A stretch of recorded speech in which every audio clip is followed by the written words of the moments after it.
want to be. That's what matters. He was dragging himself. Yeah, he's dragging himself. Yeah, I was like, I don't want to be here. And then they're just like, no, you're going to be here. It's like, fine. We'll do this jazz here. Are you back in Georgia? I am. Breaking shit. Not here. Are you going to try and get back into the pop-up scene? I am. Are we recording yet? Oh. Always. Okay, I'm not going to say anything. Not that part? Yeah. We'll talk about this afterwards. Okay. Got you in a hot mic. Don't Paula Dean me. Yeah. Don't Paula Dean me. Shout out to Pops. Shout out to Pops. Don't Paula Dean me. Oh, my goodness. I deserve that. Okay, don't catch me in a hot mic. That's why whenever I'm on events, second I'm off stage, I'm like, take this thing off me because I talk reckless. So I know I'd be over real quick. Yeah, that's the same thing my wife told me. She's like, okay, now you know this is professional, right? I mean, Frank, that's quite praise. I don't know if it'd be really professional. Quick question. Did you have less explicit tags while I was gone? I think we evened it out. I think we increased. No, it's I'm always amazed that people listen. Yeah. Even more so, right? And this is just something like how far removed everything, because this year would mark 6 years since I did the thing. But I catch me in grocery stores. They don't know anything about the thing. They just know the pod. Really? Yeah. Okay. That's crazy. I was at Kroger and this guy came up to me. He's like, man, I'm sorry, man, but are you Rasheed? I was like, yeah. He's like, man, I knew that was your voice. I love your podcast. I was like, oh, that's cool. Like, I appreciate it. Like, I like that kind of interaction. I mean, I dig them all. I was like, yeah.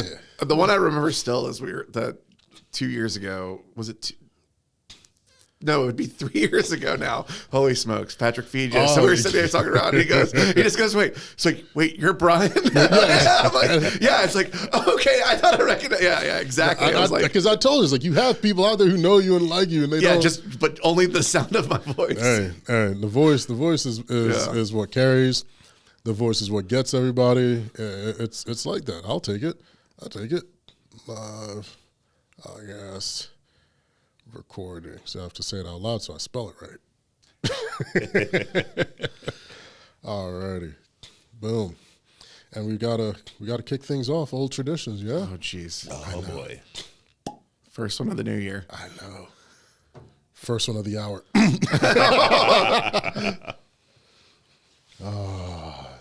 Today we will be partaking in some Basil Hayden. Rookie move sheet. You know, turn that audio off. Oh, that's one thing I didn't forget. Do not disturb right away. Disturb. Off. Off. For real. There we go. Some Basil Hayden. This is the dark rye, because got some extra melanin in the room today.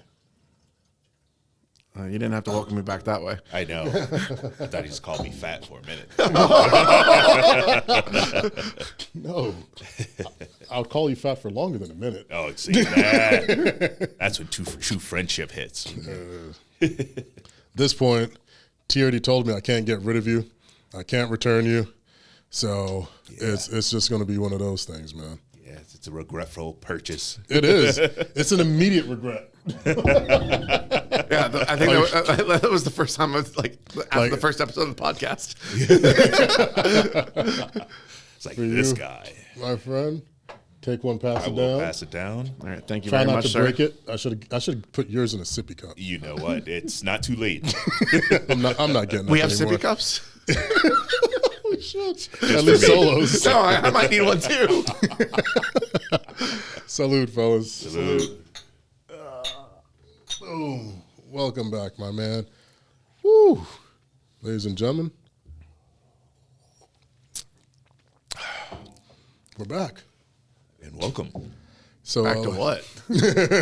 I know, right? Well, I guess see if I can knock the rust off, because it's been a while for me. It's been a longer while for you. No, it's just like yesterday, right? I guess it's just like riding a bike. See if I remember. I've just, you think I've been gone for a year and a half. Really only been gone 3 days. 3 days. That's all it is. This is a movie montage. This is all ran together. I just went to the store to pick up some cigarettes. Be right back, Mom. Some Newports. Rip the filters off. Give it to me straight. Let's. Dad left to go get some milk. I know, right? Exactly. Let's hit this bad boy from the top. Welcome to This Week in Barbecue. I am your host, Rasheed Phillips. This Week in Barbecue, the barbecue podcast that is not going to judge you for failing at your New Year's resolutions already. We're going to bring you hot takes and even hotter recipes. And I am joined and welcomed by some familiar faces, some new faces. Today we have got the bearded wonder who is back with an absolutely astonishing comb over, Mr.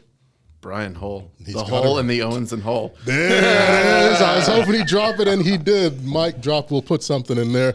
And, of course, we have everyone's favorite face you can no longer see at this point, but Mr. Lee Garman is here. Can you speak loudly, Lee, so they believe me? Yeah, I am here. See? He's here. Sorry, Lee. There. He's here. This feels right. This feels right. And we are now going to welcome the only voice even more succulent, smoother, and velvety than mine. Got a baby face, smoother butts only found by Tank's Hogs on Melvin's Farm, Mr. Meat Titan himself. Introduce yourself, sir. Meat Titan James Welch Jr. There it is. Oh, my You hear that goodness. sultriness? Just- Sexy and sultry. No, it's just old and grimy. I felt like we were about to start a soul album. I know, right? Welcome to the Midnight Train. I know. We might have to change that title. Midnight Train, two big black brothers on the mic. Everybody just relax. The Titan Train. Ooh, the Titan Train. Let's listen into our callers here today. It's one stop to nowhere on the Titan Train, I tell you. Exactly. we're heading, got the locomotive rolling to Barbecue Town. Skipping over Flavor Town because we don't own the rights and we don't want to get sued. This is really good. It's really good. It's the right one to get back in the groove. It is the right one to get back into the groove. It's a good New Year's Eve kickoff. I New think Year's kickoff. I think so. It's the first Monday of the new year. Oh yeah, it is. I It guess is. so. Like time. It seems like so much has happened. I'm like, it is just the 6th. Wow. It really is. It has been a hell of a year. So welcome. Thank you. Thank you. for coming, Glad to be brother. here. I can't really say welcome because I haven't been here. Well, you're always welcome. Yeah. You're always welcome. How about welcome back? Yeah. I know, Welcome right? back, He Cotter. still works. Come on through, man. It's one of those. Regale us with your tales. Where have you been? What's going on? I know what you've been doing. Crushing it, making lists like you're getting detention. It's absolutely great. Santa doesn't have as many lists as you've been on these days, but No, he's got 3. So no. So I got approached by Robert Owens, who had started the Grand Champion Barbecue around Georgia. He used to work at Sam and Dave's and has a fine dining background before that. And he had a spot over in Smyrna, and he was like, "Hey, I want to go back to kind of the old school cooking and offset cooking and try and start something new in Georgia that we really hadn't seen." And we met in August and started in September of 2023, and we've been going strong ever since then. And that's kind of when I disappeared. So it's been a year and 4.5 months. 5 and change. And when you left, I'd like to point out, I got blamed. Like, what did you do about? I didn't. But it's like dog years, so it's really like we're almost 10 years right now. 10 years removed. Yeah. 10 years removed. No, man. It's good to have you back, and it's great to see how much you've done and just how wild it's been seeing you absolutely crush. You and Robert. Yeah, it's Crush. cool. And it's amazing for that space. And it's wild. I'm like, man, if they were in a bigger space, they'd destroy even more. The food is just so good. The We food try. is excellent. Thank you. And it's gotten better since you were there. Oh, yeah, because it's been a couple of years. Yeah. No, well, I mean, I don't think we weren't fully on board with Creekstone at that point. No. So yeah, and you came on a Sunday when we wouldn't have had sliced brisket anyway. So yeah, like we've gotten better and are doing cool stuff and like with what we can do, and got a second smoker, and it's made life easier. So Yeah, man, you guys are doing great work. You guys have constant quality consistently all the time, and it shows. Hence the accolades. appreciate it. No payola in barbecue. I think people need to realize it. Like, you can't buy yourself into a spot in this. No. It doesn't work that way. There's no Drake lawsuits happening. Yeah, it's 4 days a week, but it's still 7 days a week. Yeah. like Always. Yeah. So Love it. And welcome back to Georgia, brother. You just couldn't leave. Couldn't leave us alone. You know what? It's just better on the East Coast. It's just better on the East Coast. And it's not that Texas was bad, per se. I mean, I've met a few folks, had some decent barbecue. I mean, it's Texas, right? Yeah. But Georgia's where it's at. It's where the community have become very fond of with both of you, and getting back into the circuit and, get my fingers dirty, rubbing butts, starting fires, which I'm not stealing anyone's tagline. I don't even know what a tagline is. Well, I've written mine out of my shirts. Hey, rubbing fires, starting butts. There you go. Maybe if I could say I rub butts counterclockwise. Counterclockwise. I rub them on a wine time.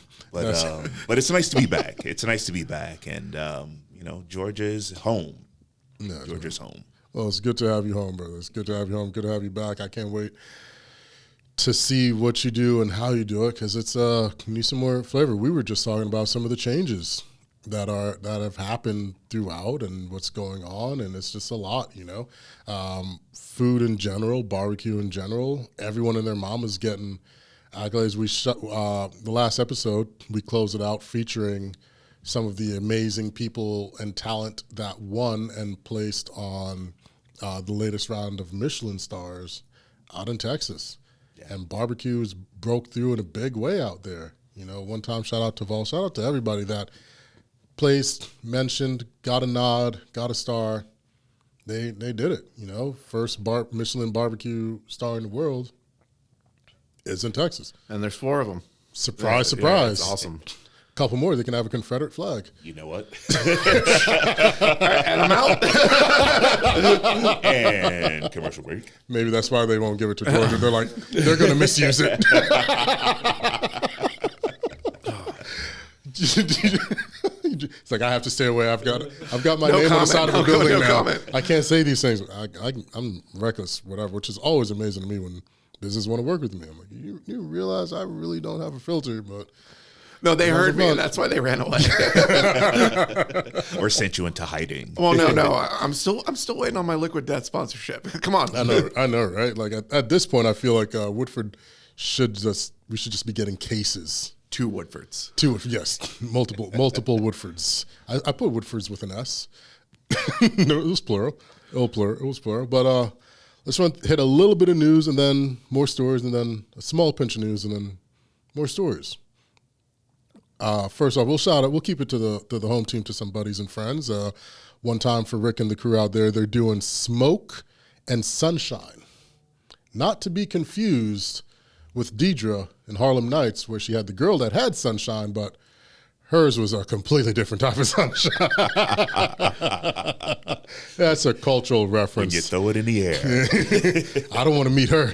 I do. Oh gosh. So for those of you who don't know, head on over, check out Tropical Smokeout. So you're doing Smoke and Sunshine Festival, a wonderful lineup and roster. It's going to be going out in West Palm, and that's happening January 25th. Hell of a lineup.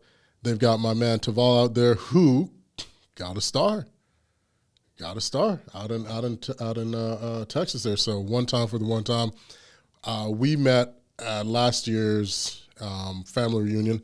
I got to end there because, I can go on my family reunion rant for hours. So we're just going to put that there, full stop. But full lineup, great cats. We got Jordan Wright of Wright's Barbecue. Like I said, we got Duval from, Emmer and Rye, Ruben of Bark, and the list goes on and on. We got Hector coming out there. There's a lot of guys going out and bringing some flavor and some smoke down that way. So check them out.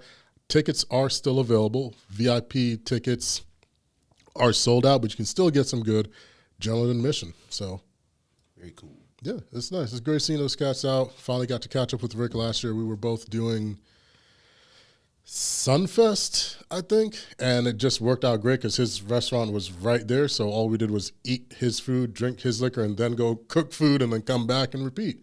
Chewy came out there with me. It was a good time. Oh, nice. That's where we saved the lady from overdosing, or the lady who did overdose, and we saved her. Yeah. I guess a story for another time, huh? I ain't got nowhere to go. That bottle we just opened. So Chew and I are out there, and we're watching the Montes Yahoo concert. We'd finished up our set, went up, And I noticed spotters. They had spotters out there, which is what you should do. And we're enjoying it. I just feel this weight hit me. I'm like, what the heck is going on? And this lady had like bumped me. It's like, oh, you okay? She's like, yeah, I'm good. Turn around, watch the concert. Boom. Again, this time she's down and shaking. So I've got my red towel. I start spinning, trying to get the spotter's attention. They see it, send medics. This lady's gone. Cops show up. Her dealer or boyfriend or whatever books it. All the while, trying to elevate her head, keep her cool, dousing water on my sweat right, cooler extremities. Yeah. Never know what happened to that lady. Hopefully she made it, but she was not in great shape. Wow. Right place, right time for you, huh? Definitely for her. Yeah. Moral of the story, kids, do drugs responsibly. Yes. That's not right. That's not right. I think that was Darren's message. This is one to grow on. Don't do drugs. Don't do drugs. Do not partake. We do not. I don't know what she was on, but it was way too much. Yeah. And they were smoking. It was just recreational CBD, man. That's all it was. Yes, of course. I don't think Delta 8s do that to people. That they usually leave your bottom teeth. We're definitely back. All right. So for every news, you guys tell us running a business of barbecue. What would, after a year and plus change now, what would you go back and tell yourself on day one, having all this experience now of the time elapsed of what's happened? I really should have written down notes for this. Don't. Don't. I don't know. That's always our answer to everything. Yeah. Don't. I want to get a barbecue. Don't. Stay where you are. The grass is not green over here. So I know in terms of when I started, I tried to treat it like a pop-up. And so I would buy proteins like I would for a pop-up. So if I saw something on sale and I would just go, okay, I'll stash it in my fridge. Like, cause I know it could like cold or wet aging brisket's not a problem. It's like, no, you can't do that. Like you got to go week to week on that stuff. And like, otherwise your P&L is going to go way out of the window. You got to watch costs cause you need to like be in a certain percentage cause that's going to ruin you right off the bat. Like, it's been a learning curve, but like the pop-ups prepared me to pivot. Like that's the one thing of doing pop-ups and having to pivot for any situation. Yeah. When something goes wrong, I was able to pivot and make it work a lot better than if I had just gone in cold. Yeah. Okay. But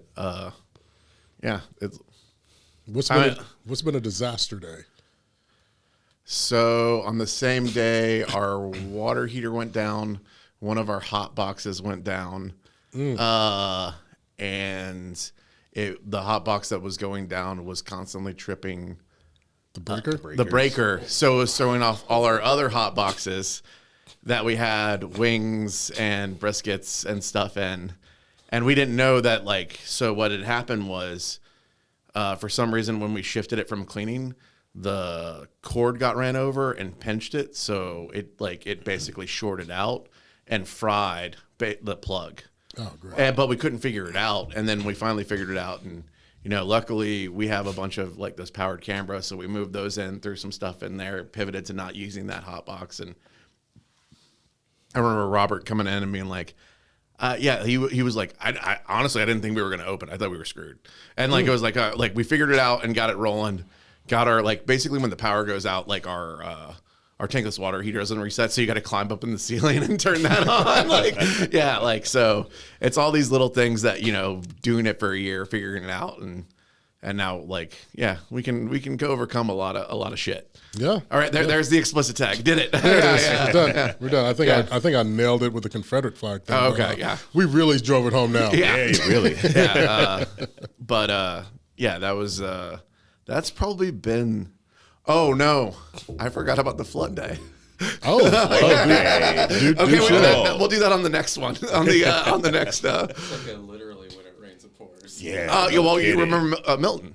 Oh yeah. Yeah. Well, so we didn't the bad stuff. Yeah, Milton didn't bug us. Yeah. Well, no, it still raised the Chattahoochee, and we're right next to the Chattahoochee. Yeah, you guys are. Yeah. So like, there was a thing of like, we weren't sure. It was kind of monitoring what was going to happen, but the flood on there was one road. Usually there's 3 ways to get to our restaurant, or 4 roads technically. But where the water rose up enough, it blocked 2 of those paths in. And part of the parking lot, part of the parking lot over at the apartment complex down near the dumpsters in the park, that flooded, and then it flooded on the other side of the parking lot and some cars. And so if it had raised maybe another foot, we would have been like really in trouble. Like, one of the cops goes like, you can go get sandbags, put them in sandbags. Like, I think it's too late to go and buy sandbags. Yeah. If there's still sandbags available, something's going very wrong. Like, everyone's already got them. It was by cool. now. Like, we pivoted and did some specials just for the residents who couldn't get out and get food. And so that was cool. It's like, oh, look who comes crawling back. Yeah, That's right. But so we did a please don't flood special. Yeah. So we ran service that day, but that was cutting it close. If it had not shifted, the prevailing theory was there's a big magnet, like a scientific magnet thing down in Tallahassee, and they're saying that the magnet pushed it west or east. Yeah, like that, because like originally it was supposed to go right over Tallahassee, but then it pushed east. Okay. But then it hit like Valdosta and Savannah and of course Asheville like incredibly hard. So then right after Milton, Helene was like, "Hold my beer." Right. Let me show you what I can do. And just. Oh no! Wait. It was Maeve. Then it was Helene. It was Helene then Milton. No. Yeah, no, it was Helene then Milton. Then Milton, yeah. So it was Helene that hit harder. Yeah. Yeah, we only felt Helene. It flooded here, 4 inches up. Yeah. Which was just odd. I was like, this is just peculiar. And then you're just like, how? Where does this come from? But when you look at the front and you see how it all just slopes in straight to us, because our entry just leads everything in and straight down the back. It's like, all right, so that we just had to push everything out. We didn't lose anything, thankfully, because as you can see, everything's up off the ground. But it is what it is. It was a rough time. Everyone had to go through something. I'm just still thankful that was the brunt of it all. Yeah. That's it.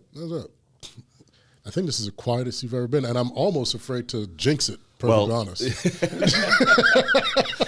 I am really trying to be good today, but as you were talking about the business, I am big into serving customers, and that's why the pop-up was so interesting and I did well. But what's your worst customer? Like your absolute worst? I mean, okay. You don't have to say names. No, I'm not going to say names. We can just tell you about we them. can roll down the list. We had a guy recently dub us Yuppie Barbecue and say our pork belly was too fatty. He called you Yuppie Barbecue? Yuppie Barbecue. Yuppie Barbecue. Yeah, and our pork belly was too fatty. So a cut that can be almost 60% fat. So yeah. Right.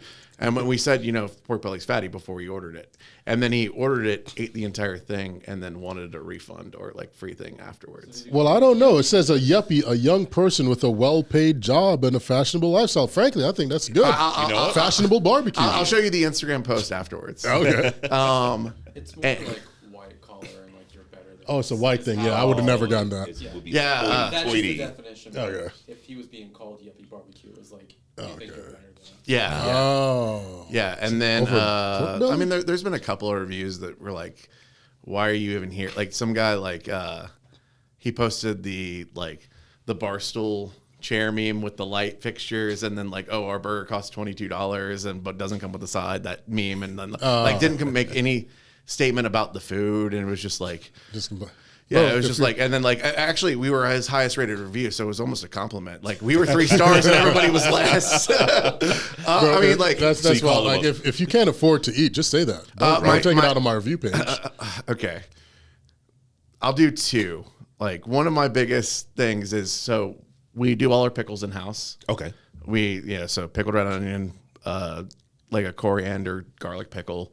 And then pickled jalapenos and Fresnos, and then sliced white onion that we, throw into an ice water bath, take out that onion, so it's just more of a crunch with a little bit of onion flavor.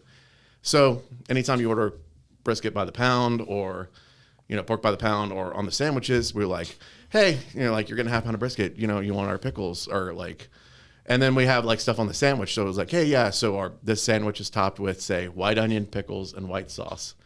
And if someone says, yeah, but on the side, I know just say you don't want it. Yeah. Like, I know you're not going to eat it. Just say you don't want it. Don't waste my product. don't waste it. Just like, I know, like, it's fine. You can order a sandwich plain. I'm not going to get mad at you, but just tell me you don't want it. Don't say, yeah, but on the side, because I know you're just going to throw it away. It's going in the cart. Yeah. It's going in the trash. Do you know how much this costs? My favorite one, and this review does not exist anymore. I wish I took a screenshot. They took it down, or what happened? They took it down after I responded. Well. So this was on July 4th. So we were getting hammered. And so we're connected to a brewery. And so apparently this customer, like, and we have a menu on the brewery side. Right. And the funniest, I want to hear what your funniest interaction at a pop-up is after this. Because I had one pop-up. We have this line. And I'm sitting there slicing meat. And someone walks up to me and goes, yeah, I would like to, like, as I'm slicing meat. And I go, I don't take your order. Like, it's over there. Like, did you think you were like being smart and cutting the line? Like, and so this person walked over to the brewery and like almost kind of a fight with another customer. Cause she was like, I thought like, she was like, this person was like ordering food. He's like, I just want to look at the menu. He's like, well, I'm looking at it right now. And like, and they're like, well, like, what? I don't know. And she was like, so is this where you order barbecue? And, you know, we got a line out the door or whatever. And you're like, no, that's on the other side. We just do beer over here. And so she, because there aren't signs or anything. She comes up, and so we're running our burger. It was a Thursday, so we're running our burger on July 4th. And on Thursday when we do the burger, we always make a smoked onion jam. Okay. So I'm on the board. The other owner, Robert, is running the register. So she asked, can I get extra onions? And I know. I look over and I go, we really only have enough onion jam to put the normal amount of onion jam on every burger. So I just say, tap him on the shoulder, like, hey, we really can't do extra onion jam. So, little notes to me, she wasn't asking for extra onion jam. She was asking for just like raw white onions. Extra onion. Onions or whatever. But like on the menu, it says onion jam. So I'm just assuming, just want to let him know, just want to inform the customer. Mm-hmm. So she goes through, orders extra sauce. And everybody's definition of extra sauce is very different. Very. Very different. Some people like it where it's basically just drenched. You've had our burger. Would you say Lee's had our burger. Would you say we sauce it pretty well? Fairly. You don't need extra anything. Yeah, we put sauce on the bottom and we put sauce on the top. Yeah, it's got sauce. So she wanted extra onions, extra sauce. Well, we forgot the onions. And then we did extra sauce, but we didn't do extra sauce on the side. So she said, I just went on this rant on, like, first of all, it's like, they forgot my onions. You know, they didn't I like my sandwich is saucy and this was dry and hardly edible. How do we know that? Yeah. Man? But that? again, I watched it. They put extra sauce on it, but like, again, it's on a bun. It's going to absorb whatever. But her favorite thing is like, and then like the guy who's cutting the order came over and said that they couldn't do extra onions and he should have just been minding his business. And like I don't know why the other person doing the register didn't reprimand him right there. And she because I own half of the business, man. And should have and the best thing is like the only thing he should have been worried about was making my order. And I was like, and so I just chimed, was like, hi, I'm the other order. I'm the other owner who happened to be cutting your order. It kind of is my business because I have to make your order. Yeah. Sorry we missed your onions, but you ready for this part? Yeah. Imagine if you were black. That'd have been a whole different type of words and and then mysteriously the review disappeared after less than 24 hours. So smart woman, because it's usually the self-awareness, though latent, of stupidity, will cause people to remove any evidence of. Look, if you ask for extra onion and we made a note extra onion and we messed up, we use it in a learning experience, and so if someone asks for extra sauce, side ramekin to extra sauce, because extra sauce is different to everybody. Yes. You can't judge what someone wants on sauce. It's a preference thing. So we use that as anytime someone does any complaint, we'll use it as a learning experience. Yeah. That's the one thing I will say. Don't take things personally. So someone came in and they said they liked the burger, but they were expecting it to be a little more juicy. I go, our burger's pretty juicy. Mm-hmm. So I was like, all right, well, we went and tried the burger and wait, oh yeah, they're right this time. So I immediately went back. What did I do different in our process than last time? So usually when we're making the burgers, we smoke them, we layer them, we take them off when they hit rare, and we line them on a sheet tray, and we put them in the fridge to bring them down temperature safely, Right. and then we'll sear them off later for service. Yeah. That time, no one was helping me because I usually, like, I'll load up a tray. We can only carry one tray in at a time. I don't want to overcook the burgers. So, like, we'll load up 3 trays. One person will carry it in. I will load up the next tray. They'll come back and grab the tray. No one was there, so I took a bus tub and loaded up all the burgers. Well, as I stacked the burgers at the bottom were getting pressed down and juicing out a little bit. So it's like, oh, okay, there's where we went wrong. Okay, we need to fix that. We can't do that in the middle because it does lower our quality and not what we're wanting to serve. So we took what they said, went back and looked at it and said, okay, yeah, they're right. We need to figure out what went wrong and make sure we don't do that again. Yeah. Yeah, And that's big of you as a business owner. And Ramsey said the best advice he ever got as far as being a restaurant owner is take it business, not personal. Right. Yes, absolutely. Take it business, not personal. Like, it's not me personally. It's just you. Yeah. It's just you. Yeah, I mean, if someone, like, if a regular comes in and says something's off, I'm going to listen to him like 100 times out of 100 times. Absolutely. Yeah. So because one, this isn't your first shot in, so you've patronized, you've supported, when something's off, right. And there's a way to do it respectfully. Like I just think back of rude clients, and and this is shameless plug. This is in my book. In my book, you'll find everything sprinkled in. I call them Rodneyisms, named after the man, the Sultan of Swine himself, Mr. Rodney Scott. And in the book is a story I've never seen. I don't think there's a better people handler that I've met than Rodney Scott. Really? Just 100, hands down, 100 grand. I don't think there's a better people handler. I'm picking up Rodney so we can shoot over to the festival location. This is 2-3 years ago. We're on our way out. We're leaving, and this lady she's mumbling and going off, and he's like, "Are you okay?" He's like, "Yeah, they just messed up my food. I need to talk to the person in charge." Like, "No, ma'am, I'm not this guy right over here." And she starts laying into him. This was wrong. This was wrong. This was right. Need to do better. This. Need to do better than this. And the whole while he's just cool, calm, collective. She starts on her ribs, and he's like, "Okay, cool." She gives a pause for a minute, and Jack's like, "Great. So how do you do your ribs?"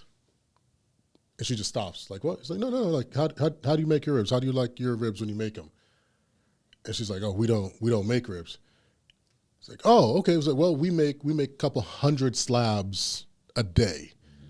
Sometimes some things happen, And if you did make ribs, you see that. And because you don't, it's fine. No worries. What can we do to make it right?" Yeah. And this man proceeds to turn around, walk her back in, gets her order plus some, covers it, sends her on her merry way. I was like, that could have been a masterclass in handling customers. Yes. And it was just beautiful to watch, because you're always going to run across people who are either talking about the cost, the quality, or this wasn't done when I asked for it, or sometimes they think they asked for it and they didn't, especially when you do. And with you, I remember, you had a ticket system too. Yeah. Like, no, here's your ticket. You didn't say it. It's right there. You filled this out yourself. It's like we didn't change it. And I'll never forget some of the instances that I've had since you're asking about bad or like out of pocket-ish. Right. Out-of-pocket-ish customers, I once had a lady, we were doing an event over in Swanee. We told her the price of the Phillips box. And the Phillips box, you remember, it came with ribs. It came with everything. Pork, brisket, it was a little bit of everything. Yeah. That's a meal for two. She's like, "Oh, that's just too much." Hour and change went by. We got flooded. Everything's done. But before that, she left. She's like, "I'm just going to order some pizza for my family." I was like, "Oh, okay, cool, go for it." We're packing up. She's like, "Oh, not selling, so you guys got to leave, huh?" I was like, "Actually, no, we sold out." She's like, "At those prices?" I was like, "Yeah, we should probably raise them." And there's a certain way, there's a certain tact, yes. and a form to communicate with people. but you don't have to be ugly about it. Like, I don't come to your job and tell you how horrible you are at it. And that's what I think it is. It's like a false sense of entitlement with a lot of people where they just expect perfection, like right out the gate, or their version of perfection. And it's just, it gets crazy. And that's why I think I shy away from like getting back out there again, because nowadays it has gotten even worse where it is just like they just need to bring back shame. Yeah, there's no shame. We need to bring back shame. And you were right with the sense of entitlement. And the thing that gets me is you will give grace to so many other restaurants before you give it to someone in your local community. You'll give grace to Burger King or big Olive Garden chain or something like that, but you won't give it to a small business in your own neighborhood. Right. That's doing something. They might mess up your order. You're not going in there having a fit. They mischarge you at somewhere. You're not going because you eat it and move. But me, I forget your onions and you want to go wild. I don't understand. Or that I said we couldn't fulfill the order, and I just want to let you know that, like, to not get your hopes up. Right? Yeah. Like, we're gonna run out of food. Like, that's the thing. Like, running a small business and running it like efficiently, you don't want to have food waste. No, absolutely. You don't want to have leftovers. Our goal is we want to try and be we're open till 8 most days. Mm-hmm. We want to try and be as close to open till 8 then. But our goal is really to sell out so we don't have stuff running over to the next day. Absolutely. Absolutely. So shout out to Bedazzled Chicas. My daughter works for Zavala's. One time for Zavala's. Say hell yeah. Zavala's. I got a Zavala's hat in my car We got a Zavala's hat here too. Shout out to Zavala's. And Zavala's distribution. If you want to get any rubs or sauces from like basically anybody, look up Zavala's distribution. Nice. And you can order basically they carry almost everybody in the state of Texas, almost all the top 50, and a bunch of people from outside of the state of Texas. They've got Goldies, They got Goldies. I think they have Fox Brothers stuff. Okay. So shout out, man. Yeah. Joe is doing great, and that team over there is doing amazing. So speaking of distribution, one time my guys, Willie E, the whole IE crew, King's Meats Barbecue Supply, they are softly open, like a gentle nudge, but a grand opening on February 1st. Come through. It's going to be a great time. Yours truly will be there. Some actual talented people will be there too. I'm just there to oil cutting boards and sharpen knives, but it's going to be a good old time. You guys stay tuned. But one time for the distribution of Zavala's, man. Always good guy. Going back to the former point, I just want to. This is someone like bookend it. I didn't come up with this quote. This came from somebody else, I'm sure. Okay. I don't know where I heard it, so I can't attribute it to anybody. But don't try and be everything to everybody. That's me. Yeah, you probably say, like, you know what? I'll take that. That was me. There you go. In front of me. At least, how are you going to forget that you're quoting me in front of me? Well, look, like I said, I didn't attribute it to me. I didn't I didn't do the meme, but this is mine. It's not mine. This is my favorite thing. I've been gone so long that I can't, you can't be everything to everybody. No, absolutely not. Yeah. You can't. And it's I tell my wife. No, I'm not. We're cutting that part out because I'm not in trouble to anybody. Nope. Run that back. I'm gonna send her that exact cut. That snippet. Shout out to the cats over at Rancher and Rifle, my man Joe. They're doing absolutely amazing, great things. If you guys want to support a veteran, founded, owned, and run spice company with crazy flavors, go ahead and get Shotgun. I think Shotgun. Yeah, Shotgun's my favorite one. They also got a crazy jalapeno ranch, but Ranch and Rifle. Great cats, man. Great cats. Oh, and since we're on the military tip, my man Chewy is a civilian now. He's one of us. One of us. He's flown his last flight for now. And he's cooling back. He's about to have his toes and feet in some Italian water. And I'm proud of him. He's just well-deserved. Thanks for the service and for serving. He's been on the road with us the last 3 years, just coming to events, rolling fires, having a good time. He's hooked. He's hooked now. It was a great, pleasant surprise to see him and Haley yesterday, so that was awesome. It was a good time. Yeah. Man. It was always great. Always great. What are you going to do, man? You back here, you cooling with us? Yeah, just trying to figure out life, really. I mean, 2025, it's time waits for no man. But, I wanted to go back to something you said that was interesting about the first Michelin star barbecue, and it reminded me of an article that I read earlier where it was saying something to the effect that, back in, I think they polled in 2019, it's like 64% of houses had barbecues or some kind of smoking device. And now in 2023, it's up to 80%. Like it's just growing like exponentially. COVID, TikToks, and social media and things like that. But, when I look at old school pitmasters, they're chopping wood, they're making fires and things like that. But with technology on the rise, do we have another word for those that are entering the arena with, without having to go and chop their own woods and build their own fires? Like, guys with the Traegers and the Z grills. They're not. I'm not going to say that on this podcast because I got to have some kind of a line. I got to have some sort of a line, but I jokingly called him sane. Sane. Sane. Sane. Because in all honesty, it takes like anytime anybody asks me for advice on buying a smoker, and they're like, I go, what do you want to do? And they're like, I want to occasionally cook something. It's like, does the process matter to you, or does the result matter to you? Right. If you just want to throw something on and have something like where you can go about your day and come back later, it's like, cool, get a Traeger. If you want to like have the process of throwing a log on, or GMG, then get an offset. Right. But you kind of have to be crazy to do what we do. Yeah. So there's something to it. I don't know about the Traeger Hive and the YouTube culture around it. Like, is that what it is? The Traeger Hive? I think literally. No, it's I know this one. Yeah. Okay. I know this one. Okay, my head. You go more. Yeah. I know this one. It's called the Traeger Hood. The Traeger Hood. And they're oddly enough mixing a lot of melanin for it to be called Traeger Hood, but it is in fact the Traeger Hood. I know that from my man, hunter guy Benny Kendrick. Check him out. He's got great rubs and sauces all over. But yeah, it's called Traeger Hood. Okay. So my piggyback on that, I've always had mentors. Luckily enough, one of our last mentors we shared, and he was very big on teaching us the hard way first. Right.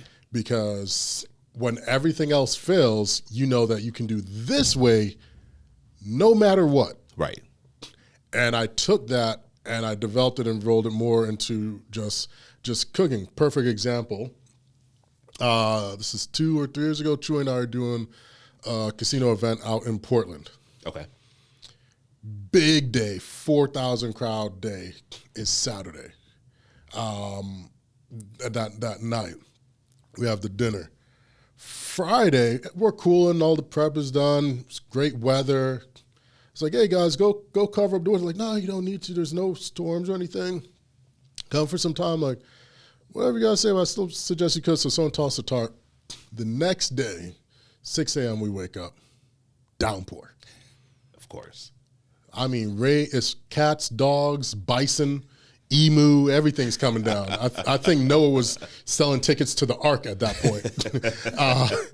And I'm just there, like, I'm just laughing because everything is cold and it is drenched and it's still pouring. And I've got 6 or 8 whole lambs I have to cook. Okay. I'm like, all right, cool. I know what to do. Because Sue was like, aren't you freaked out? I was like, no. Yeah. I know what to do because I know fire and I know wood. I don't like electricity. They wouldn't let me do what I have to do for that cook if I have to connect to power, not in those conditions. Sure. And that's the other phase, the other level that these people who want to get into what we do, like if you want a restaurant and touring events, there's legal on there that's like, oh, no, you can't plug shit in. We can't cover that. You got to figure out another way. Yeah. But with wood, I know what to do with that. So got me a little rolling smoke, a little fire ember going in the belly of that rig there. Needed it to come up to temp. As it's coming up to temp, I'm loading those racks with wood. I'm letting that heat that's building in the firebox start to dry out the wood. that wood for me. Yeah. And I'm rotating that out as I load the lambs on to where I only have like a half stack of wood on a half shelf that's being dried out, and then I have the other wood on top of the firebox that's being dried as well from the residual heat, and I'm able to cook and move that way until eventually, by the time the storm passed, we're almost done our cook. But you have to know always, because if you can only, and this time we've had to tell people no, they want to come be a part of certain things, and they're like, yeah, we need this piece of equipment, and this piece of equipment. It's like, yeah, you have this. Like, oh, no, but we can only do it this. And see, that's the problem. You have to be willing to do whatever it is you do, no matter what you have. Right. I've literally been dropped in a field with a pile of rocks. This is no exaggeration. A pile of rocks and old farm equipment. And they're like, well, figure it out. You got 2,000 people. Yeah, we know we told you X, Y, and Z. That ain't happening. We'll front it to you on the check on the back end, but you still have to feed these people. So what do? Go scour the farm, find some farm equipment, find some metal, find some wrought iron, and you build what you need to build, do it how you got to do to get the job done, because the people don't care. No. They paid their money for an experience, hell or high water, unless it's of some fault of their own, and even still they're going to blame you. They want their experience. So you have to be able to do this thing no matter what. You're a back homer, grilling up something for the neighbors, some buddies throughout the summer, go and get you a little Traeger or some with pellets and some baseball bat shavings and have a good old time. Whatever. But on a business level, you need to know how to do this the quote-unquote hardest way possible, because you're going to have that eat shit day multiple times. And it's either going to break you or you're going to be like, hey, I'm just glad I had this experience to go through it and pivot and make an adjustment. Because if not, you're going to set yourself up for failure. No question about it. Makes sense. You know, sometimes I just worry about, well, I don't worry about it, but sometimes I have these thoughts about a dying art as technology continues to advance. And, you know, you're going to have people, you talk about the baseball shaving, but soon you will have machines that will be able to make your own pellet, like own pellets in your yard, right? I'm sure somewhere somebody's casing their own pellets. Yeah, there's a lab out there right now making little Keurig packs you could put into a smoker that will infuse You're not wrong. basil and rosemary and garlic. And we talked about a couple episodes ago. People Swift. seasoning charcoal. What's happening? Text. We talked about a couple episodes ago. Swift has admitted that they've shifted their pork processing stations to robots that are processing a lot of their pork now. So that's happening, right? You have was it the avocado bot? The avocado bot that's making guac and making Chipotle bowl dishes. They're investing in getting a robot to do that, to make the exact same precise bowl no matter what, for up increase consistency. Does it have a 70% less rice setting, right? so they can screw you over? they probably do have a screw you over. United Healthcare, the double scoop is really like one and a third. One and a third. They made the scoop smaller. Yeah, it's half the size of the regular, so you get two, and they charge you twice as much for the same. But even more recently, I'd gone to a Bojangles drive-through. Okay, and I dealt with an AI. It's a nightmare, man. The experience I had was great, and I was like, oh. This is kind of cool. Yeah. I was like, all right, nice. And I was like, I could see this working.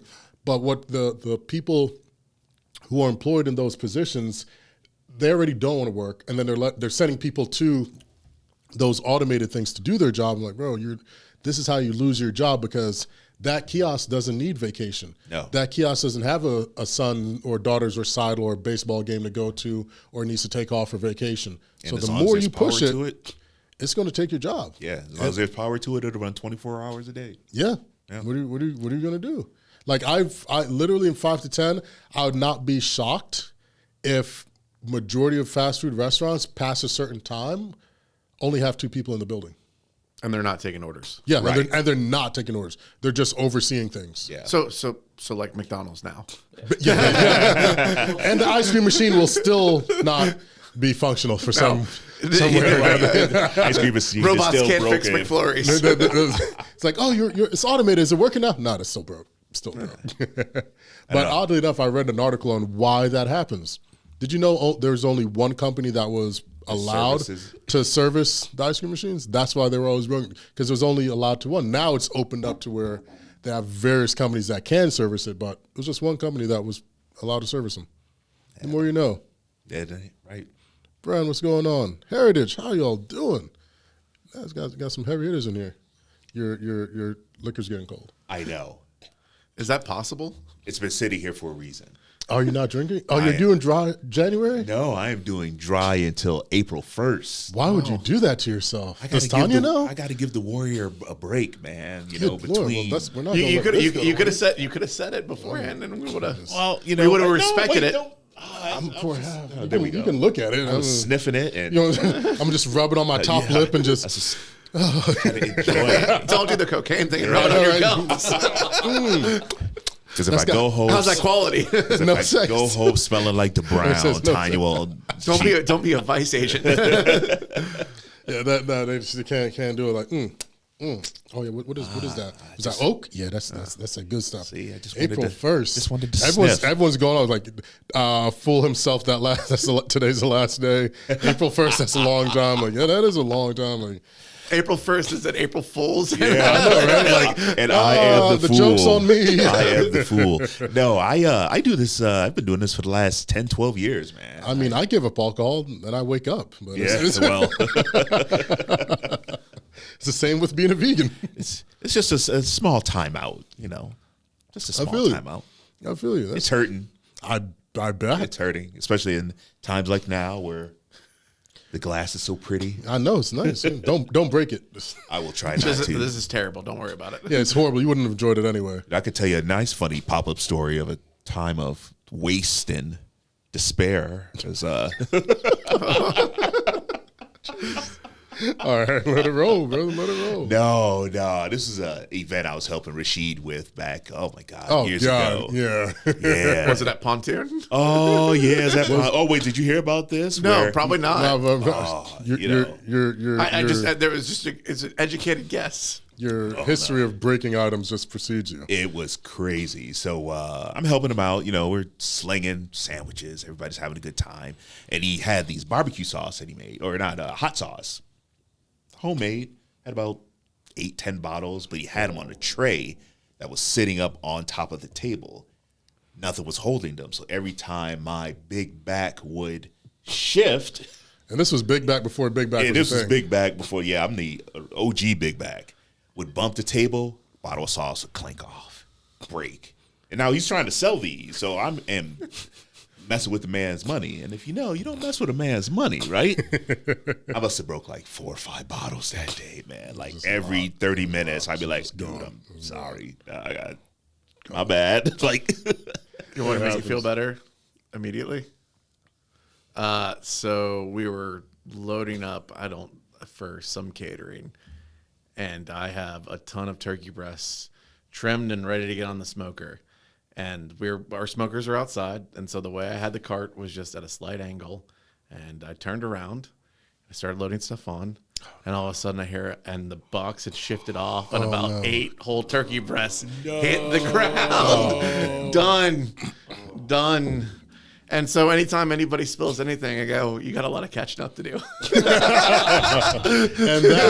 that is why you're a great manager, a great boss, because you're like, hey, I've messed up worse. It's okay. Yeah. It's okay. Robert left a brisket on overnight on the smoker too. I mean, so again, he still has a lot of catching up to do. Yeah. But like, I opened the smoker one day. It's like, why is there a brisket there? Yeah, okay. That one's not going to make it. This is not what we meant by overnight rest. You just said time to wrap. Yeah, it is. Yeah. We've all got those experiences, those stories. You know, I've told you about my $52 day. Oh, jeez. Oof. So that happened to us.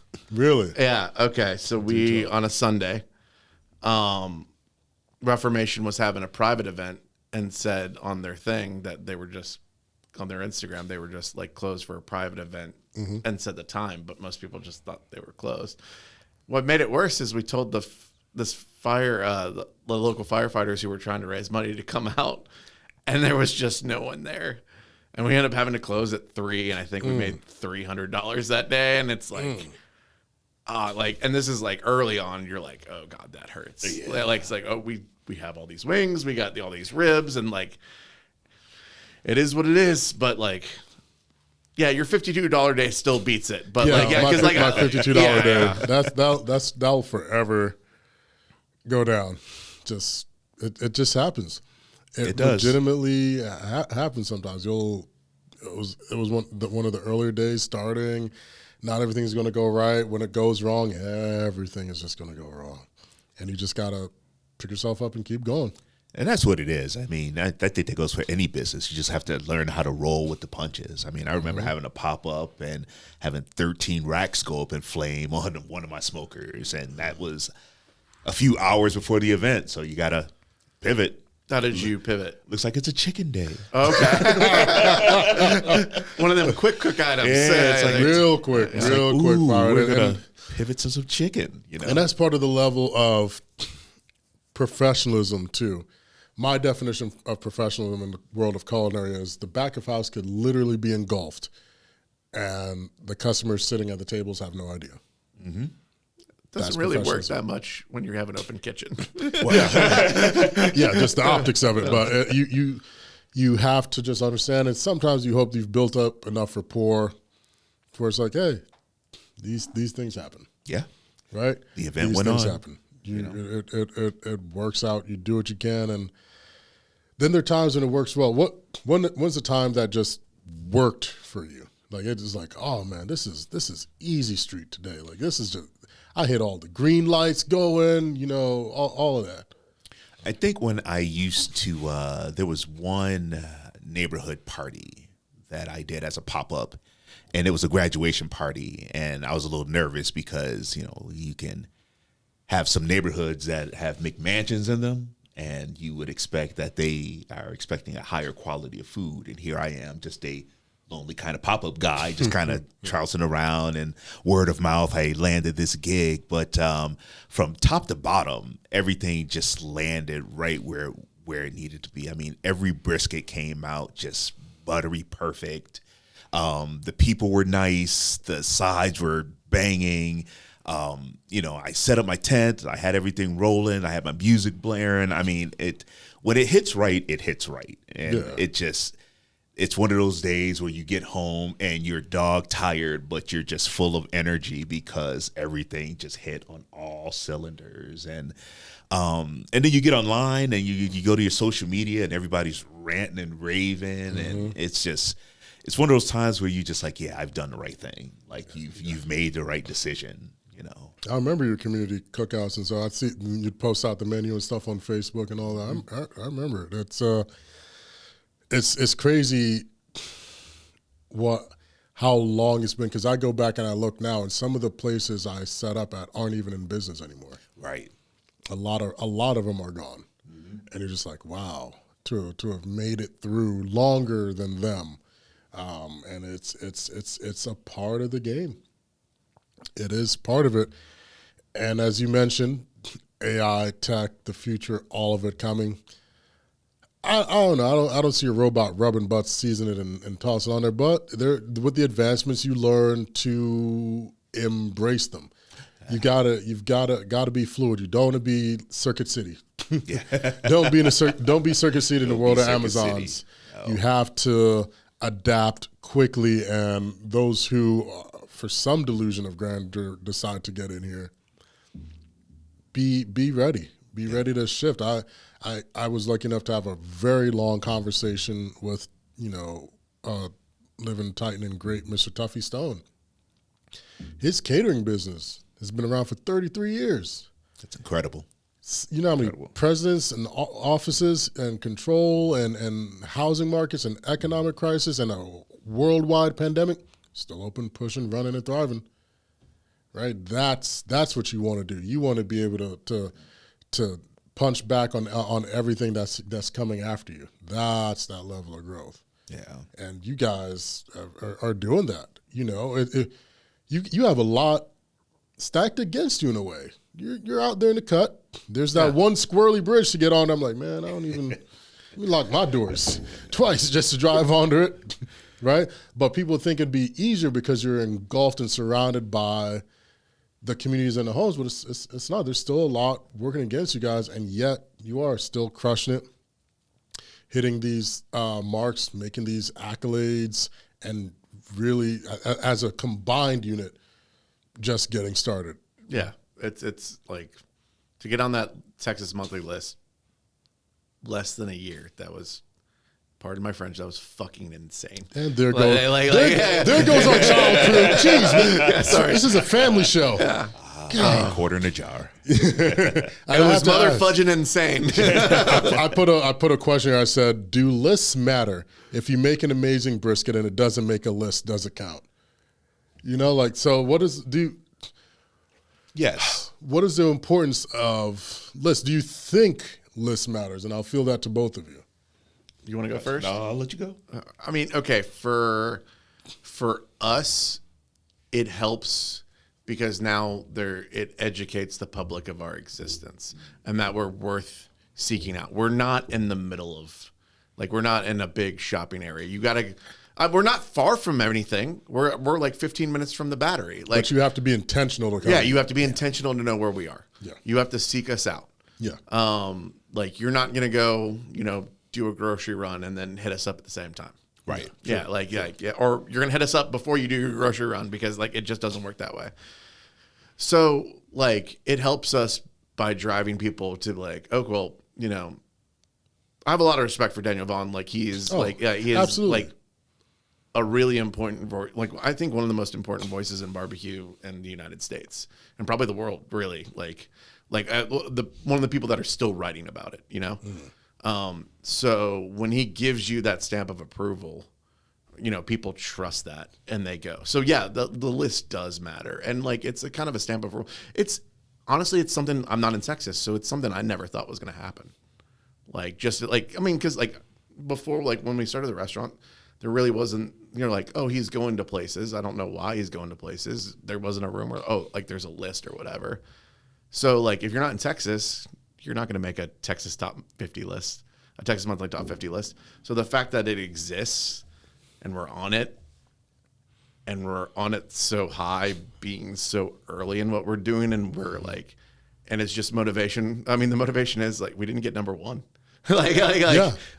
So, and I screwed up the sausage the week he came in. Like there's so many different things. All I'm saying is if that Manchego was on there, probably, What's funny is it was the sister to the Manchego.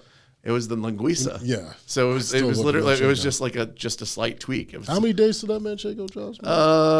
End of January. I'm buying all of them.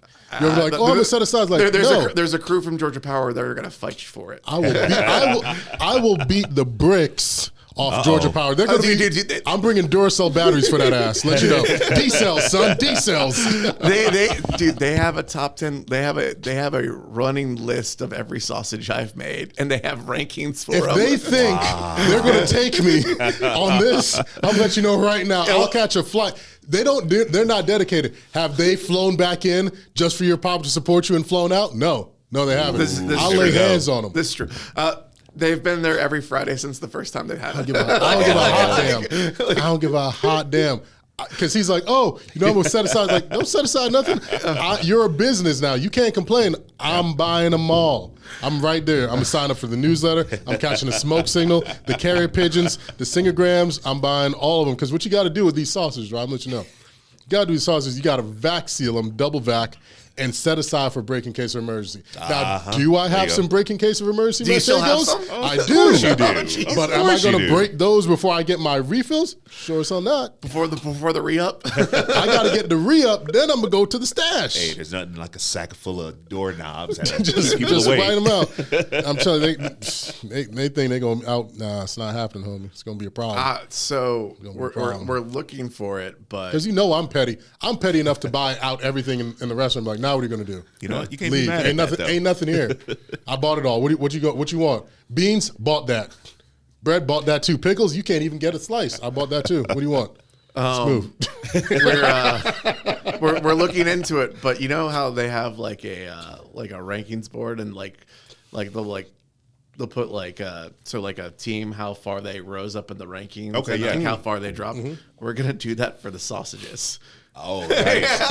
And then we're gonna put the dates on it when they're coming back. But like, yeah, it'll be like the NCAA tournament first four in, A sausage leaderboard. last four out. Like, I'm still, I told Hodge, shout out to Tyler Hodge, man. Always just if you got something bad against Hodge, something's wrong with you. Hodge is the Mr. Rogers of barbecue. No one has anything bad to say about. I will say he did create a bunch of monsters with the sausage snapping He did. videos. He did. Like, He did. Like, I've seen people try. I'm like, that didn't snap right. no, yeah, like That didn't snap right. you're pushing the cart before the horse. Exactly. You got ease your way into this, big fella. Ease your way into this. No, but you two and back and forth. That it's Georgia Power said they're gonna get these songs. Well, yeah, okay. So Try to touch my songs, gonna be consequences. the first repercussions. Guess what? He did that on purpose. I feel He just said that. I feel like you did. Yeah. I feel like you did. Get y'all riled up. No Georgia Power. I He's know, right? changed. I don't even have Georgia Power. I got Jackson. Jackson EMC. Shout out to Nate. We were just talking about you, brother. Hope all is well. Yeah, we're one exit up from the Georgia Power. Like they're off of South Atlanta Road, so we're literally there. But It'd be a real shame if they had to deal with the power outage that day. can you right? guess what the specialty sausage was the first week they came in? Waffle House? No, What? it was the Spanish Manchego. Yeah, Like it got him hook, line, and sinker. just dealing. See what straight Brian away. is. Brian is what we like to call a meat pusher. All right, he's gonna get you hooked. He's gonna get you that first taste for free. Yeah, the first All one's right, free. First one's free. Nah, that's what we do with the turkey. We convert See? so many There you go. people with the Turkey's very turkey. good. We call them turkey nubs. The burnt ends of the turkey you Yep. cut off and you hand it The to little them, and they're Pitmaster like, snacks. they're like, turkey can't be that good. Pop it in. How much turkey you got Yeah, left? how much? I'll get. Can I get 2 pounds? So what you got? Let me just see something right quick. Why are you running? Real quick though, when are we getting jerk sausage? After I get my manchego. That's all I Jerk know. sausage. That's all I know. It's- Ain't a jerk gonna fly around here. That's the rarer one than the manchego. That is Yeah. rarer than the Yeah. manchego. Why do you think I'm asking? Yeah, I know. I don't know, Lee. Sounds like a very selfish intent question. I think the know. last time we did it was Grill and Chill 1. No, wasn't it again for? No, it was Grill and. No, it's going to one. Oh, Grill and Holy Chill. Smoke was the first time. Yeah, Grill. Yeah. No, I happened to just bring some. yeah. I know. And they were every year they still rattling me and I like, you got any of that sauce? I'm like, nah, I ain't really got none on me right now, man. Just, Now you're a legend. got none on me. Sausage Re-up. legend. Yeah. It's out there. It's out there. I'm a walking euphemism. We'll hit with a little splash of news here. Texas has a whole new festival coming to town because when you got that much space, you got to put some shit on it. It is the Lone Star Smokeout, brought to you by the stomachs and the minds of the great cats that brought you the Windy City Smokeout that happens in the Chi. The Lone Star Smokeout is a Texas country music, barbecue, and beer festival. It is happening May 2nd to the 4th this year. Stay tuned, get your tickets. They got all types of lineups and what have you. I'm pretty sure they're going to try to get, what's that, the Shabuzi cut? Well, I know his number went up. After you dance with Beyonce, hey, after you dance with Beyonce, yesterday's price is not today's price. And it's wild. He posted this video. And this is the thing I love, right? And this is the push that I tell people. He posted a video and he's like, I can't believe this all happened in the same year. At the start of the year, he was doing a concert in a bar and there was 25 people. Wow.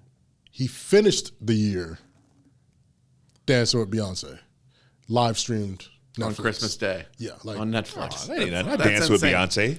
if you want to do it, you can do it. You just got to do it I dance with Beyonce. in real life, not in. I think her name was Beyonce. Beyonce. She had an Adam's apple. I think his name was Beyonce. But that's what it is. Like you gotta work. You gotta push. You have to grow. You have to do this work. You know, and that's a part of what Tuffy and I talked about because someone asked me, and I'll field it to you guys.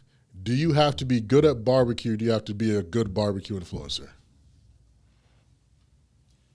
So the difference between a good barbecuer or a good barbecue influencer. Yeah, because I've cooked with cats who are only good online, and they cannot do it in person 100x, 500x, 1,000x, 2,000x. Well, then you answered the question. That's my perspective. I'm not knocking them. Make your hustle, make your money. Don't make the money make you. Sure. But there is a difference, and I feel like there has to be respect. But in this world, who cares, right? Like I look at what we do as a sport. I don't think I'm great. I'd never think that. But if your peers tell you that, then you're doing something. Right. I'd rather my peers tell me than the audience, because the audience are like fans. They go on and off with the season. Catch that. That's a bar. You're welcome. Accepted. Right? So you have to know, like, I think you have to know your thing. I don't knock anybody that can kill it, get millions of this and that, crush it, and are able to make a living. But there is going to be a difference between that and what a lot of other people can do. Just like every once in a while, someone will try to challenge Gordon Ramsay on MasterChef. I'm like, are you stupid? Like, what are you doing with yourself? Why would you do that? Like, this guy didn't just get here by happenstance. And every once in a while, sometimes they poke the line long enough, you got to stand up and roar. I'm like, let me show you real quick why I'm so far ahead of you. Like, people watch LeBron and be like, oh, I could do that. Or more real, people are like, oh, I could score in Serena Williams. Like, hell, you could. Yeah. Not in this lifetime. Like, hell, you could. No, you can't. Lifetime. Don't do that. Because depending on the time of the game, you can score on LeBron right now.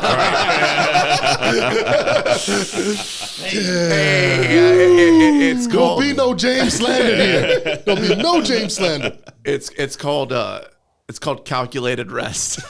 Exactly. You save energy for the other. Like, hey, man, you're playing until you're 40. You got to save energy for the other side of the court. The most supportive man in barbecue, Mr. Ron himself, just said, everybody can't play with fire, let alone start a fire. And it's true. I remember, I won't go too specific, but I was just made aware that I was challenged for something, and myself along with others. And the speaker in which was conducting the conversation warned said challenger, like, don't do that to yourself. Like, you may think they're one of the showboaty ones, but no, these guys actually do this. Right. And on their worst day, they're better than you. Mm-hmm. So just don't do that. But I do think sometimes, but that's why we practice. You have to always be ready. You have to always be ready to execute and be like, hey, let me just quickly remind you just how far apart we are. Yeah.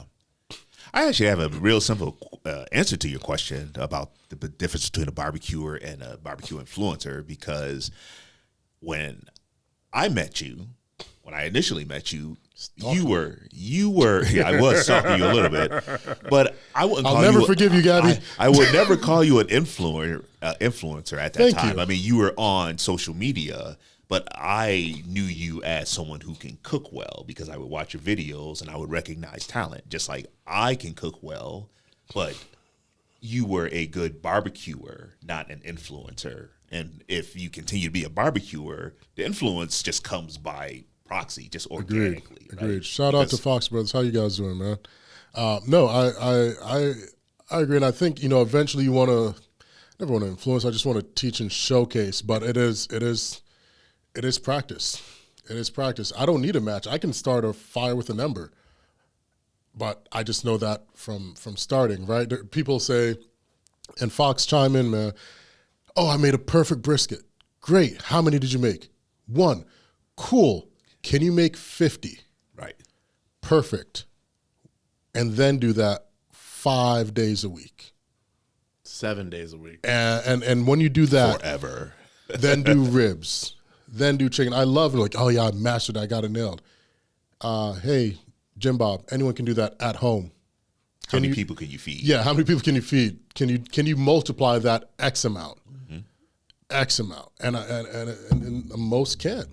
Are the ribs you're serving at 2 as good as the ribs you're serving at 7:30? Exactly. Right. Yeah. Right. And the ribs you open on the first day is still as good a couple of weeks later, right? Like, I'd love to hear, because I just had a traumatic experience, what has been your guys' worst barbecue experience? You don't have to put a name on the business if you don't want to. You don't have to put a name on the pit masters if you don't want to. But what has been like, I just had some horrible barbecue, but I'll let you guys lead first. I'm still chewing it.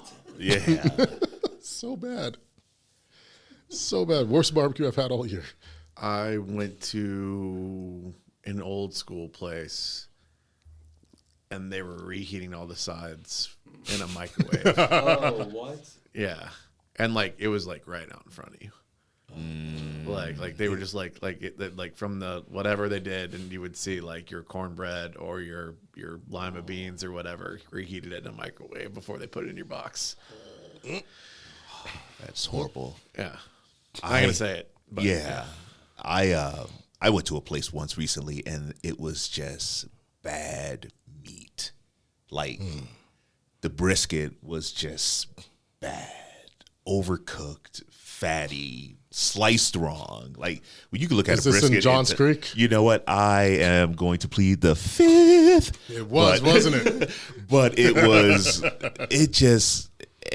You know, I always tell people, if I can do it, anybody can do it, because I don't see myself as anything special. You know, it takes practice, yeah. And I've ruined plenty of good pieces of meat until I got to the point where I feel comfortable enough saying that I can cook this and that. But when you go out to one of these major spots and, you know, and lines are out the door, everybody's ranting and raving, and you go up there and get a piece of meat and it is just horrible.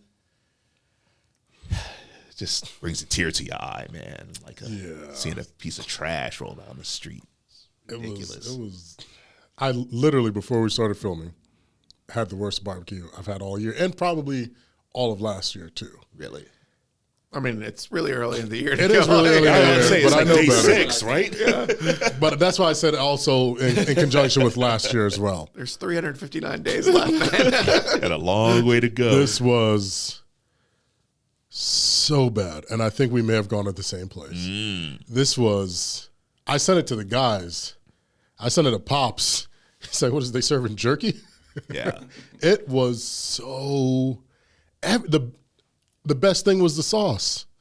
Best thing on that tray was the sauce, and what got me about it, right? Because I always like to try everything, give it a shot. And once again, shout out to Vaughn, because he must have a stomach like a tank to go through, because not everything he's eating is going to be good. I know that much. But this place, the brisket was so dry, it crumbled. It was like an overcooked pot roast. Then they had this dark bark with what I could see no seasoning. I don't know what was on there. The pork was so dry, it was fibrous. Mac and cheese just tasted like they boiled the noodles in milk and said, all right, cool, here you go. and the sausage tasted like a Vienna sausage with black pepper. Oh, that good, huh? Oh, absolutely, finger licking. Straight out the That's, can. that's a delicacy. I was about to say, man. that's straight out the can, baby. It was one of those where I'm just like, how are people raving How do you accept about this? this? Like, if I'm working the pass and I see this come through, I'm firing the whole kitchen.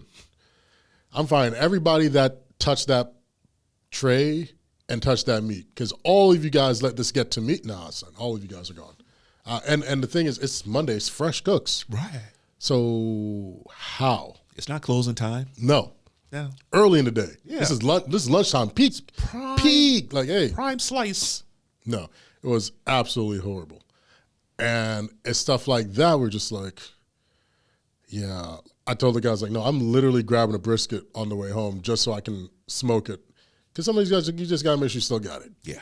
I haven't smoked a brisket this year yet. I know, 6 days in, still. Gotta still make sure I got it. Yeah, no, right? It does feel like a lifetime. Waiting for. Like, let me make sure I still know how to get down with the get down. But you have those type of experiences, and you're just like, this isn't it. Like, but how do you? But what did I not do? I didn't jump online on their website, Right. and destroy them and all this and that and blah I didn't blah take blah. it up to the counter and slam it down and No. read somebody the riot act. Yeah, I it's just like, hey, sometimes I caught you in a bad day. Maybe somewhere down the line I might be drunk enough to give it a second chance. But right now, no, we're good. I politely put it in the trash and continued on my disappointing day. Yeah, you could keep it pushing. Like, the alcohol is helping my stomach too, because I got here and I told the guy, I was like, my stomach hurt. It's Like, not this was horrible. What did you feel like it was gonna make you sick like that one other place? I did, but not as I didn't feel the sickness part as heavy as I did the other place. Okay, that which is good. The other, yeah, which is that other place is your fault. Oh, because I didn't go take that spot. Okay. Yeah, But, sorry. But yeah, it's one of those. You have the bad experience, you have the bad cooks, you do it all, and yeah.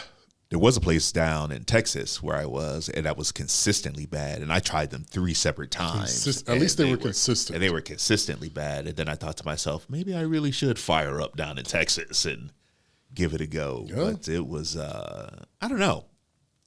Different strokes of different folks, I guess. That's why we live in separate houses. This is true.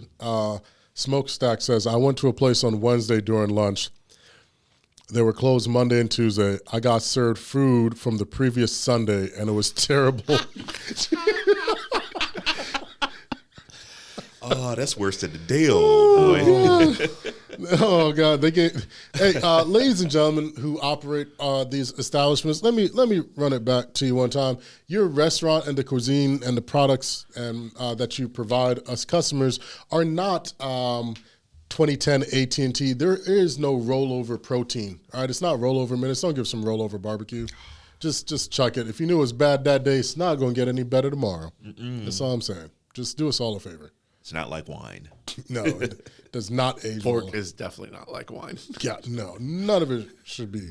It's just, and that's not to say when you're starting out, you'll have mistakes. Absolutely. Like you said, ribs flamed up. I must have turned brisket into hockey pucks numerous times. But when you've got the business and the location and all of this and the jazz, and you're supposed to have somebody there, and they had the equipment, like I got that plate, I was like, oh, no one here cares. Right. And that was just blatant. You can, and that's that. And I don't want to seem like I'm just bashing, right? You can serve a bad tray, and it can show that someone cares. Yes. That they were trying, versus getting a bad tray, and you're like, oh, you just don't give a damn. Yeah. And there's a difference. And the tray where the person cares, you're like, all right, I'll go back to that spot because I can see they were trying. They just didn't hit it. Like Pop says, I can see where you're going with it. Just hit the mark, but I can see where you're going with it. Well, to Brian's point earlier, like you just, if you care, you take it to heart and you want to know how I can make this better. And how do you make it better in the moment, but then how do I make it better going forward so no one else has this type of experience? Ron, brother, here's the thing. When I stepped out of the truck, I was hit with nothing but the aromas of sweet hickory, and I was like, oh, this is going to be a good time. I was wrong. It was not a good time. It was actually an appalling time. I blamed Corey for letting me go. It's always Corey's fault. It is always Corey's fault. because he knows. The last 2 times were definitely his fault. This one I was misguided. Misguided. It was just absolutely. Sorry, I'll try and open up closer up here. It's right. Thank you. Yeah. Got to take Marta a boat if it's raining heavy. Just geez. Just hop on the Chattahoochee. We'll get there. Yeah. Can we talk? Are there potentials of growth? I mean, there's always, but we're focused on our store right now. And if something lines up where it's the right opportunity, yes. The one thing that it won't be is it won't be a second store doing the same thing. We would transition the smaller store into doing something different and then move the barbecue, because like it's really like shout out to people who do it multiple locations, like Fox, like Terry Blacks, like keep the consistency. Like that's insane. They find the right people and they can do that. Yeah. But it's insanely hard. It's insanely hard to find someone that you trust to do it. Like I'm just now getting to a point where I feel confident in my guys that I can step away from the board. I like that, where I get there at 5 a.m. and load up the briskets, and I'm confident that they're going to pull them right so I can leave at 7 and go get some sleep. Gotcha. So I can be back in the morning. Like I'm not staying until 8:30 or 9 to pull briskets. Yeah. Like I have enough. They're familiar enough with the systems. Like on Sunday, I think I sliced 5 orders. and then they Hey, handled there you go. they handled the rest. Like That's like, good. like That's progress. yeah. So like, but I also know that the whole process of it would take longer to train the right amount of people to do it right instead of just, if we find something that's bigger and we can expand what we're doing, we would move the smokers and that would kind of be our home base. And then the smaller space would be a different concept. Yeah. It wouldn't be Owens and Hole 1 and Owens and Hole 2. Okay. Yeah. Well, we're almost bottom of the glass, so that means it's about that time. Any parting words, any sage wisdom, any warnings, caution, red flags in the realm of anybody who's thinking about joining our beloved craft? Have a short-term memory. Treat it like memento. I like that. So start writing down tattoos and stuff, like tattooing yourself. No, like I like it's so like my guys are awesome. Like if they weren't there, like what we're doing is not possible. Like Robert and not like for what we're doing, you can't run it just as two people. Like it's impossible. You need a team. Yeah. And they'll like crush a tray and it will look beautiful and it's right. And they'll get jazzed about it. And I said, like, maybe this is the messed up thing about me. And I go, all right, you got to have a short-term memory. Yeah. You got to act like the last tray you did was complete shit. And you got to strive to make, like, the next tray as perfect, like, as you can. Like, you can't just be, like, you can't rest on your laurels of what you just did. You have to, like, you got to act like you never even made a tray. Like, it's cool. It's awesome. Like, you did this beautiful thing. And like it's gonna go out, and like you put that down, and you see the people's faces and everything, and they're like, what? Yeah, and but you got to act like it never happened, and then the next one has to be just as good. Mm-hmm. Like you got to make sure like you want it to be as close to perfect as it can be. Yeah. But like, you got to have a short-term memory. You can't rest on your laurels. Love that one. Love that one. And you, sir? I'd almost say. Find your tribe. Find your tribe and don't take yourself too seriously, right? Because things are going to happen.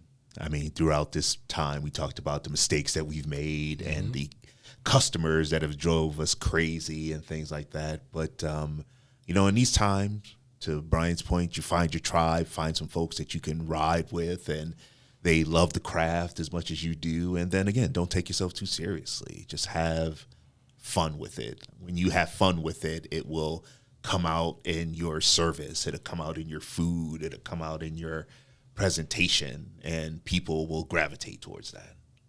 Heard. What's my little 2 cents here? Yeah. I would say take notes. I would say take notes from the very beginning. Because not only will you document your successes, you're documenting your failures. And you learn that, hey, this particular technique didn't work for this, but when I applied to this over here, it actually worked really well, right? And it's very easy to forget little things and just even, micro wins or big ones. It's very easy when you get overwhelmed and as things grow and build. Can only imagine how many events or moments we've forgotten that were probably really pivotal and momentous in that moment. But now you're like, I don't know, like that happened really? Oh, okay, cool. I gotta take your word for it. So mine is always take notes, document the journey along the way, because that's how you go. Like, how's this cook? How did I really feel about it? How do I feel about it now? And you go back a year, like, oh man, I'm crushing this now. Can't believe I thought that would work because this is what hits. So. That my little 2 cents on it. Heard. Well, I got nothing to add to that. There it is. That is a good closeout. And with that being said, this has been This Week in Barbecue, the barbecue focused podcast that brings you hot takes and even hotter recipes. And once again, we're not judging you because you failed at your New Year's resolution just 6 days in. No judgment. We listen and we don't judge. You don't judge. I've been your host. Yeah, I didn't help. I made a bread pudding already.